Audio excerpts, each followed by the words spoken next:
Hi, welcome to our discussion on hobbies and interests. My name is Danielle Husevelt, registered dietitian and board certified health coach here at Crossover. And I am with Maxine Young today, and she is a certified personal trainer, a registered dietitian, and a board certified health and wellness coach. How are you doing today, Maxine? Good. I'm excited to talk about this topic. Yeah, it's a great topic. So we're going to be talking about the importance of hobbies, finding your interests, how to turn those interests into hobbies. But it's probably really important at first to discuss, why should we have hobbies? It's a good question, a good place to start. I think personally that hobbies are important for so many reasons, more than we'd even realize. For one, they pretty much help us create a better sense of ourselves. They can improve our quality of life. For instance, they'll give us an outlet. I mean, all of us are dealing with so many stressors in our lives day to day, whether they're work related, personal, just obligations that we feel we have towards other people. And we often, as humans, tend to put all those things first. That really engaging in our interests in a hobby can kind of help us feel more relaxed, happier, passionate, balanced, even productive in the long run, because we feel like we're not just working for others, we're doing something for ourselves. Especially when we're engaging in things that we find fulfilling and we're passionate about. They can also help us feel less lonely if that's something that you're struggling with. Hobbies not only occupy our time, but they give you this opportunity to kind of connect with other people who might share similar interests, especially if you feel like you're the only one in your friend group or work group that has that interest. It's a way to really get in tune with other people who share these similar things. Ultimately bringing a greater sense of purpose, belonging to our lives, filling in those missing pieces we might feel, just getting us to branch out and feeling more engaged to ourselves and possibly even to others.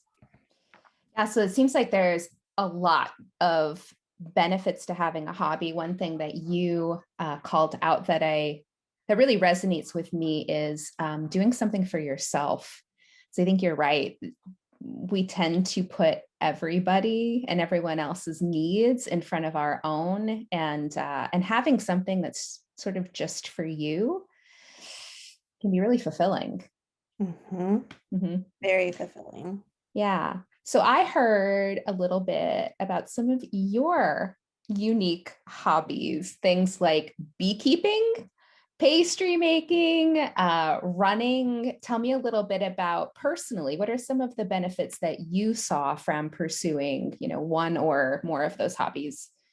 Yeah, I've experienced a lot of benefits. So I'll just touch on the biggest or the ones that I feel like have impacted me the most. For one, some of these hobbies I've had my whole life. Some I only recently had when I moved to the Bay Area. I guess it was over 5 years ago at this point, but it still feels pretty new to me. But when I moved here, I didn't really know anybody. I knew my family, and that was about it. And so, because of that, just feeling a little lonely in a new city, feeling lost, not really knowing this area, I made it a point to find activities that really aligned with my interests, some of the things that I was doing where I lived before. And the biggest thing, I guess the biggest benefit that I got out of engaging in hobbies was that I really created some connections, ones that I didn't expect. I guess some examples, you brought up running.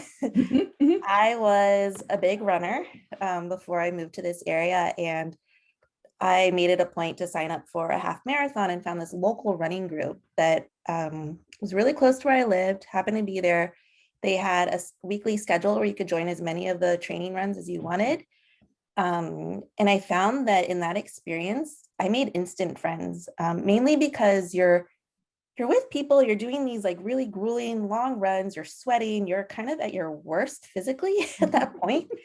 But yet you're all sharing this passion, right? And this ultimate goal of let's do our best during this race and let's enjoy it, and cheering each other on. And just kind of that instant bond that you had when you're training for something was a really great way. And there's some people, I haven't run a half marathon since then for many reasons, but there are still people that I'm connected with and we reach out to each other after all these years.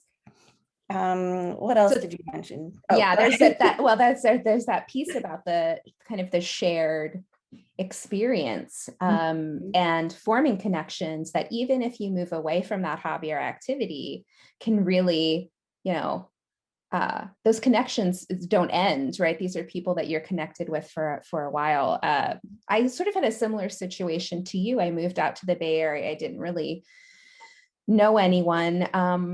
But one of the hobbies that I wanted to pursue that had been on my mind for a long time was studying Krav Maga. In fact, the Jennifer Lopez movie Enough got me interested Mm. in studying Krav Maga. And when I lived in Pennsylvania, there wasn't really a place to study. And so when I moved out into the Bay Area, I thought, well, let me take a look around and see if this is something that's available. It turns out there was a great school that was very close to where I lived and worked. And I was so scared. I didn't know what I was getting myself into, but this is now we're, I think, 10 years later. And I've moved since then to a different part of California.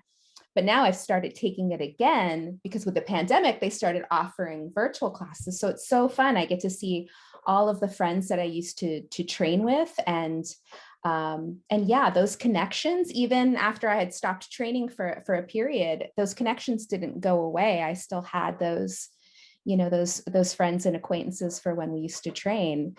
But we had that shared experience of defending ourselves against one another in class. And it's a good bonding experience. Yeah, I mean, something like that, just engaging in a hobby can create the foundation for a friendship. It doesn't mean that your entire friendship is based on it, Right. but it's definitely a starting point and can take Totally. off from there. Totally. Were there any surprising benefits that you got out of any of your hobbies, like things you were kind of shocked about? Yeah, I'd say the one experience which led to multiple experiences that comes to mind is that I never really expected a hobby to challenge myself before, or challenge me. Uh, Basically, the thing that I'm thinking about is when I moved out here, I've always been, I mean, as a dietitian, I'm very passionate about, food security. And I've always volunteered no matter where I lived for food banks and things like that. And so I signed up through a website called meetup.com, which I'm sure many of you have heard about, with a group that regularly did volunteering at one of our local food banks. And I guess the person who was leading that group saw how passionate I was about all of this. And a couple of times when the leader couldn't be there, asked me to lead and fill in. And I hadn't really, I signed up being a participant, hadn't really thought about that experience of having some leadership skills, right? But obviously there was something that I was doing that that person saw, mostly about passion, which I mentioned. And so I took over a couple of the events and then I realized like I can actually do this on my own too. So I took this idea to our work and said, hey, can I start creating some monthly events and organize people? And I started sending out these emails and getting other people, local workers in the Bay Area. We all work at different area in clinics and things like that, but I'd bring them together from some volunteer events. It was kind of fun having this like thing that I was in charge of that just kind of came about out of an interest that someone else kind of saw that I was capable of doing. And the best part is not only did I make friendships through the meetup group, but I started meeting people that I never would have met physically because we all work in different buildings, different locations, but they would come together for this event. And so I was, subconsciously networking, I guess, as well at work and didn't realize like that all came about. So being a leader, making new friends, being in contact with people I never would have had contact with before, just from engaging in an activity that I felt, strongly about. Right. So not only was it giving you, I'm guessing, fulfillment, and allowing you to do something that you're really passionate about, there were also this sort of list of side benefits that you got from developing leadership skills and networking and even broadening your social network even a little bit more. Yeah. Yeah, so some In great and outside of benefits. work. Yeah. Yeah, right, right. It's awesome. So we've talked about hobbies as being a road to creating fulfillment, doing something for yourself or having something for yourself. We also talked about some of the side benefits or unexpected benefits that can come out of that. We talked about it being maybe an outlet for creativity. Anything else that feels like it's a benefit to having a hobby or interest? Yeah, things I think that aren't talked about as often is that hobbies can actually be beneficial for our brain and personal growth as well.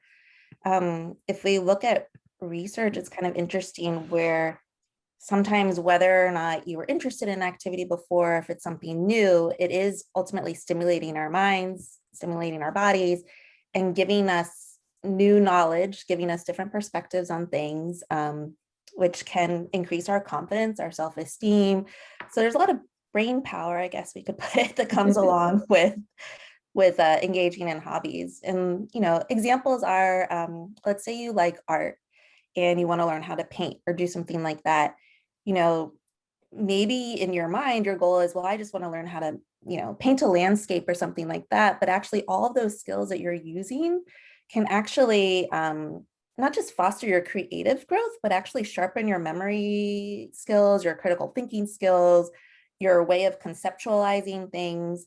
So you're learning stuff even if you may not realize it, just like I learned some leadership skills and organization skills. But there's a lot of things that actually go on with your brain as well, which is pretty interesting when it comes to engaging in your hobbies.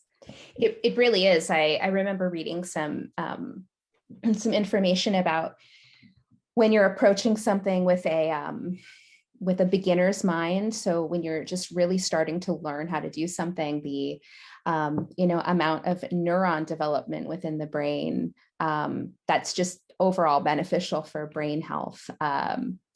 That makes me think of another hobby of mine that I picked up maybe about 6 years ago. I started sewing. My grandmother was a seamstress, and I really wish I would have learned more from her while she was alive. But about 6 years ago, I decided to take up sewing, and just what you were talking about, like how it changes how you think about things and are able to conceptualize.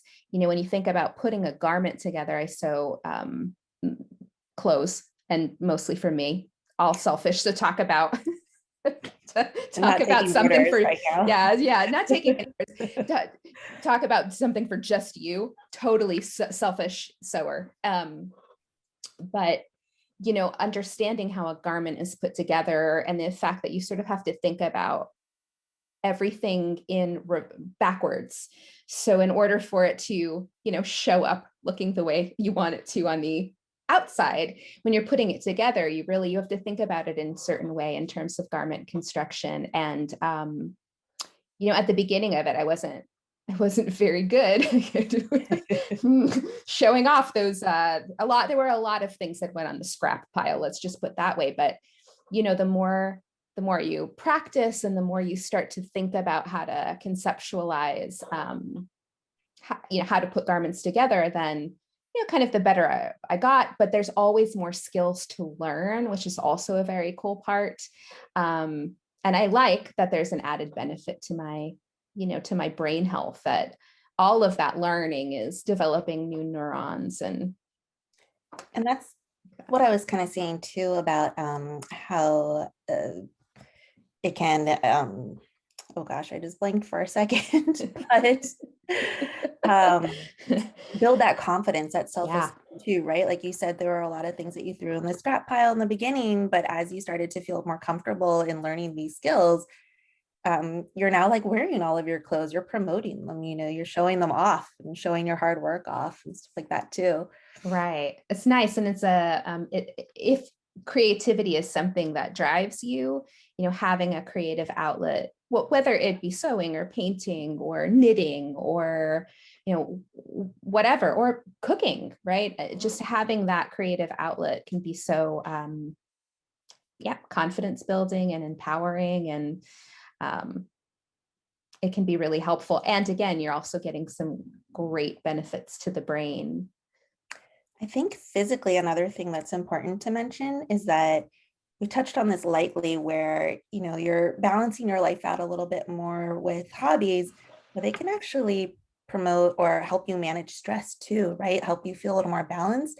And when you start to do that kind of stuff for yourself, it can actually help with some physical or medical conditions as well. Like we've seen some research that shows that when you're engaging in hobbies, it can help lower your blood pressure, right? You're not as stressed because you're feeling like you're doing those fulfilling activities for yourself. And then when it comes to the brain health that we're talking about, we've actually seen that hobbies can help reduce our risk of depression and dementia in the future as well.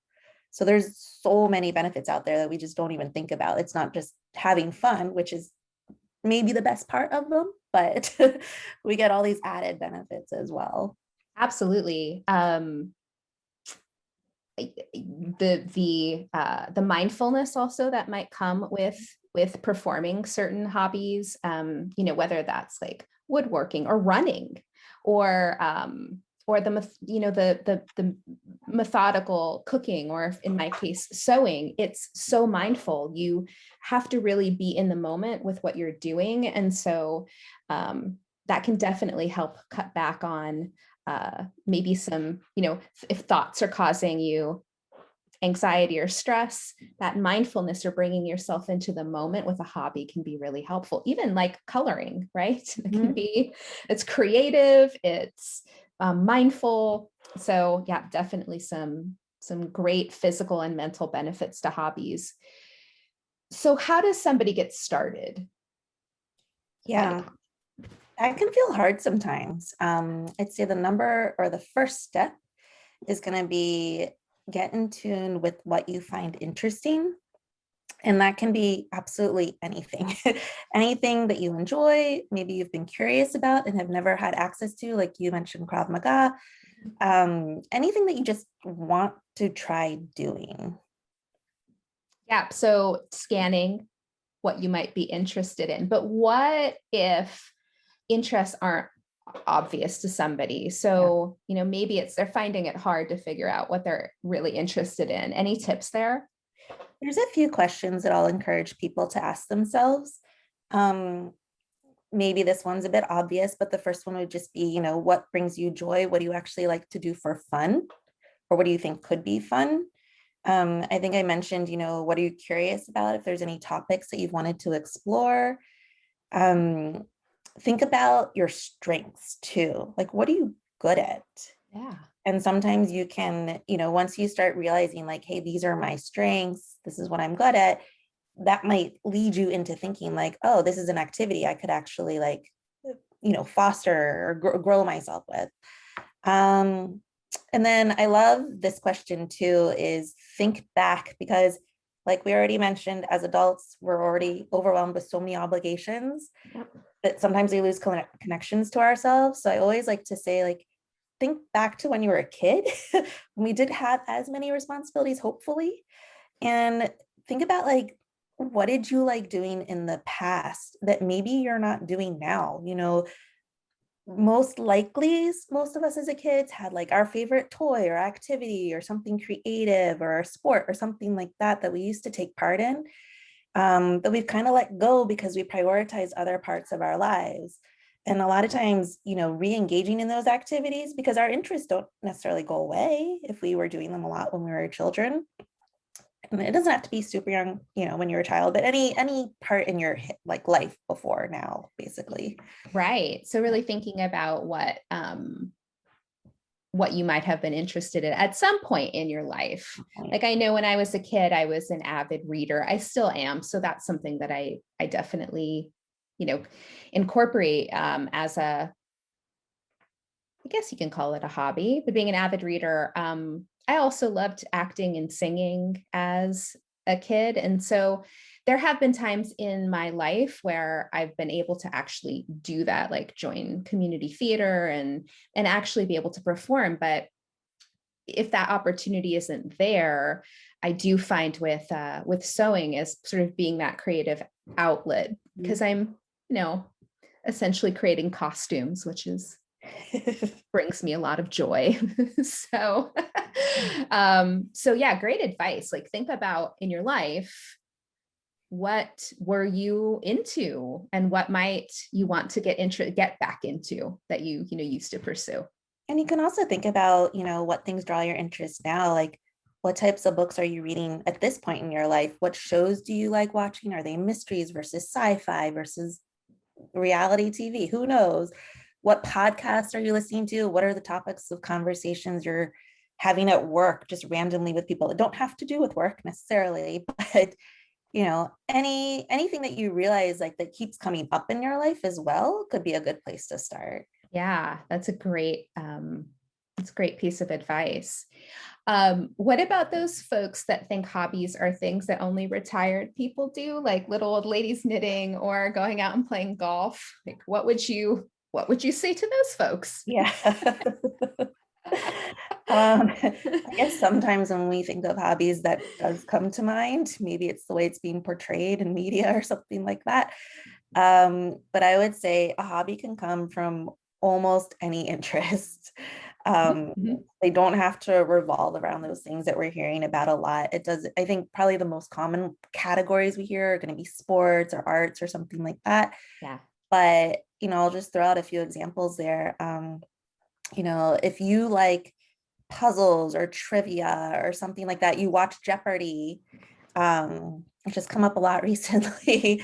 Maybe for you, a good hobby would be trying to find a trivia night or joining a trivia team or something like that, which we may not think of naturally when we're thinking of let's find an activity to do.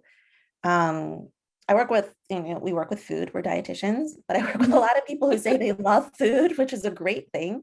Yes, it is. Um, and there's tons of groups out there where you could take food tours with different cuisines. You could join a dining club, a social dining club.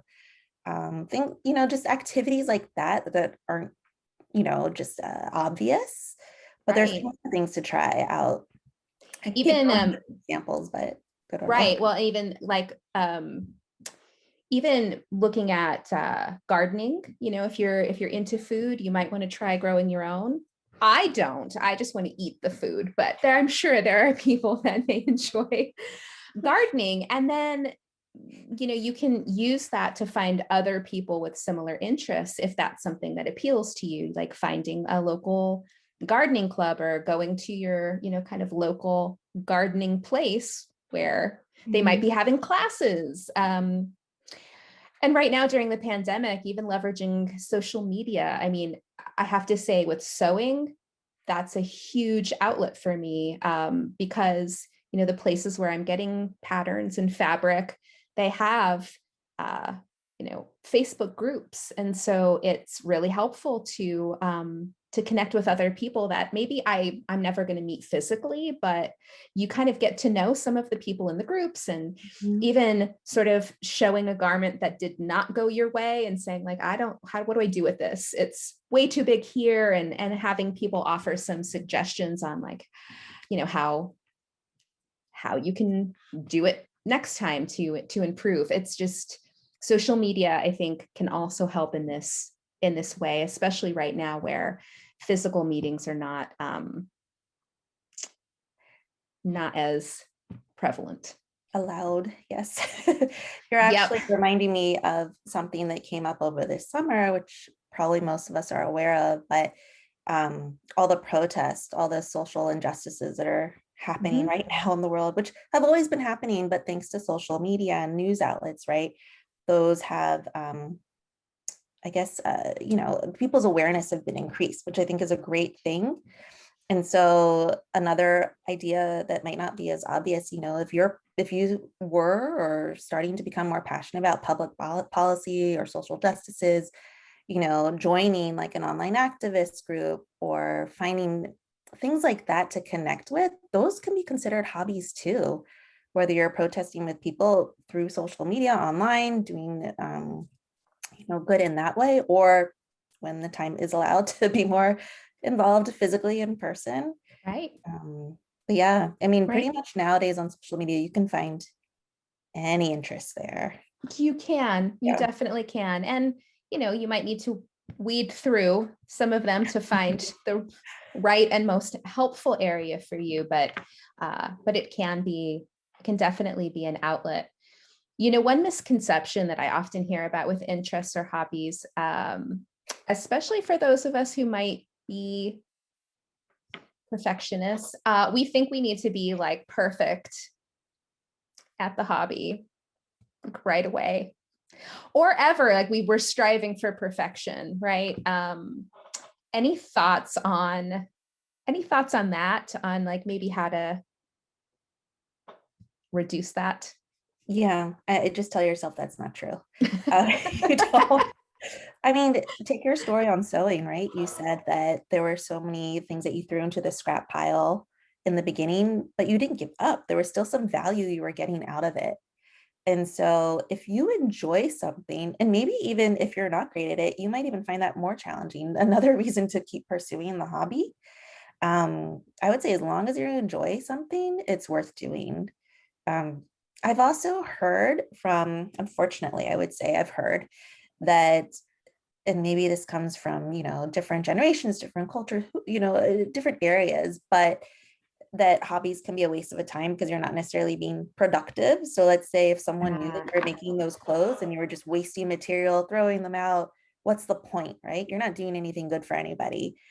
I don't think any of that's true either, right? If you're enjoying it and you feel like you're more complete as a person, engaging your mind, your body in this activity, fostering your creativity, your brain power, right? And you think it's worth your time and energy, then I'd say keep doing it as long as you're not causing harm to anybody.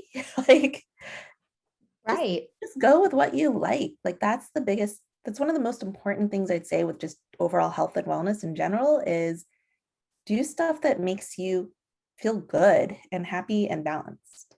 Yeah, that it doesn't always have to have like enjoyment, pleasure could be reason enough to do something. You don't have to have other reasons. Enjoyment and pleasure could be enough. Yeah, that's great. Great piece of advice. So once somebody has investigated their interests and they're thinking, oh, maybe this could be a hobby, what are some steps that someone can take to start experimenting with it? Yeah. I'd say, try to find once you, I guess, identify your interest, what you're looking for, check out, areas or events that might be going on that you can participate in. So you mentioned looking at social media, but looking at, local organizations that are around, a lot of places, gyms, coffee shops, libraries, community colleges, they're constantly posting stuff nowadays, a lot more online for obvious reasons, but sometimes on, boards in their locations. See if there's any, classes, events, activities that you'd want to sign up for. And then really start making a list. If you've identified your interests, things you might want to try out, write it all down, keep a list, see which one, you might want to start with. And I would say just pick an activity and just do it. Yeah. Yeah. So what happens if somebody thinks, oh, like how much time should they give to a hobby before deciding maybe this isn't for me? I don't know. What are your suggestions on that?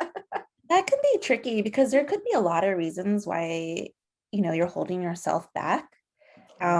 Personally, I'm a very shy person. I don't consider myself outgoing by any means.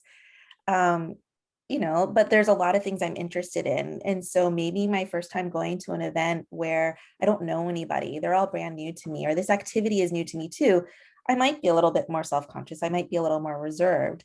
And that can definitely skew your perception of how the event went. Maybe you felt like you didn't necessarily connect with anyone right away.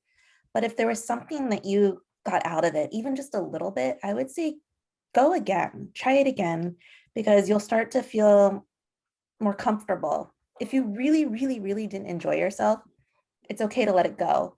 Sometimes things aren't what we expect them to be.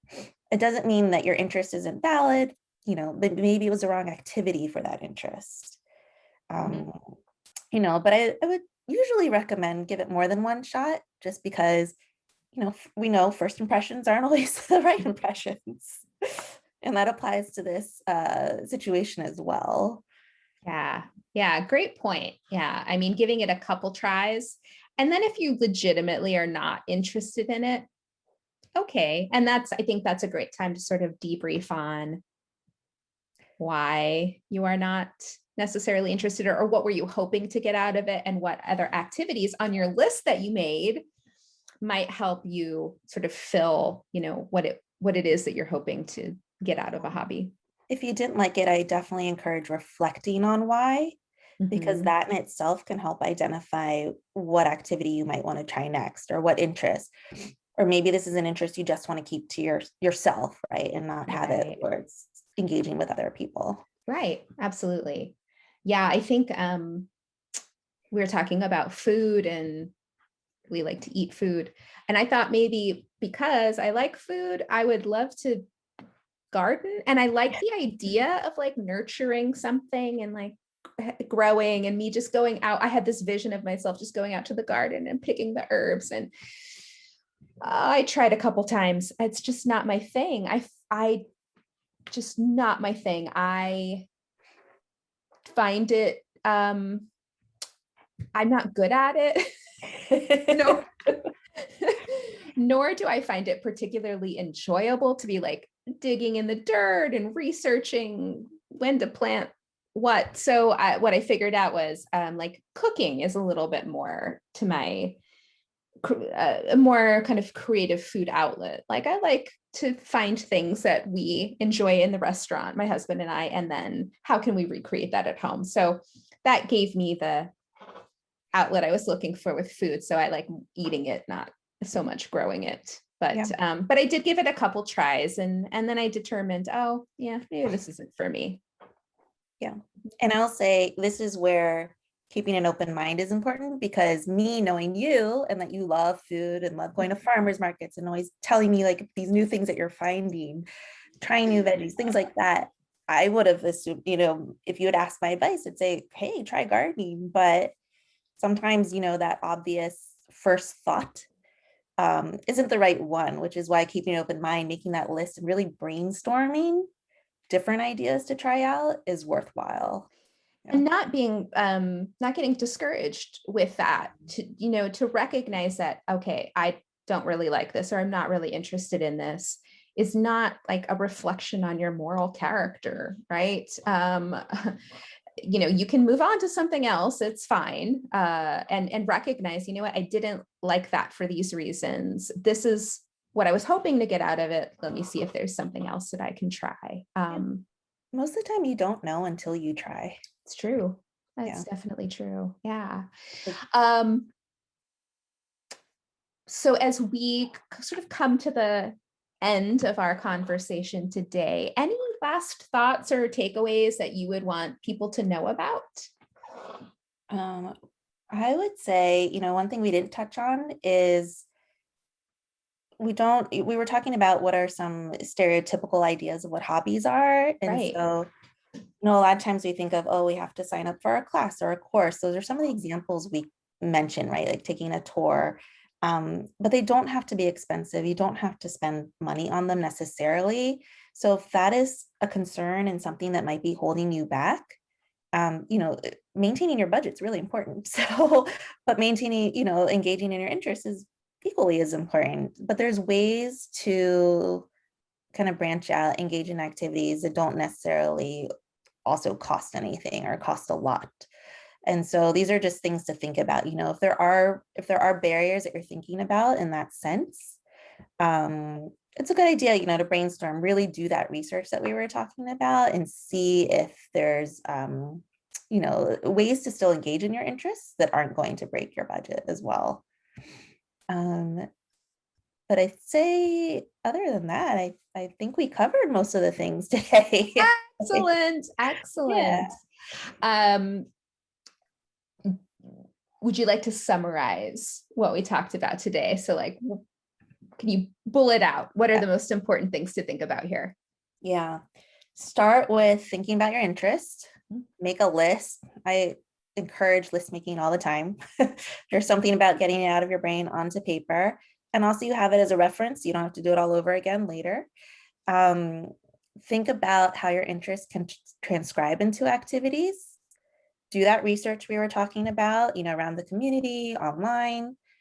And then think about which one you want to start with, which one's piquing your interest, but also which one might fit your schedule the best at this time too. There are things that maybe you really, really want to do, but realistically now's not the ideal time for that. It doesn't mean you'll never get to it, but engaging in some kind of interest, some kind of hobby is probably going to benefit you. And then just go for it. Just do it. Just do it. Just do I it love with it. an open mind. Yeah, definitely. Thanks for mentioning that again. Really keeping that open mind and not comparing yourself or really judging yourself. Yeah. Yes. Actually, yeah, we didn't mention that, but that is so important. And as I was saying, like that first experience, if you're a little more reserved, that's your nature, and you see these other people really being outgoing, like don't let that intimidate you. That's right. Everybody's a different personality. You can't compare yourself to others. Really get in tune with how you're feeling personally about the activity. Absolutely. Remember, we talked about this being about pleasure and being about joy, and comparison is the thief of joy. So don't let it take away your enjoyment of these activities. The idea is to help you feel more stress relief, not more stress from, That's right. those negative thoughts. Absolutely. Maxine, thank you so much for joining me today on this discussion about hobbies. For those of you who want to learn more, you can visit our Be Well website. You can also potentially engage with one of our health coaches to dive into this a little bit deeper. But thanks so much, Maxine. Really appreciate you having you here today. It was fun. I love talking about this topic. Awesome. All right. Until next time, everyone, take care and be well.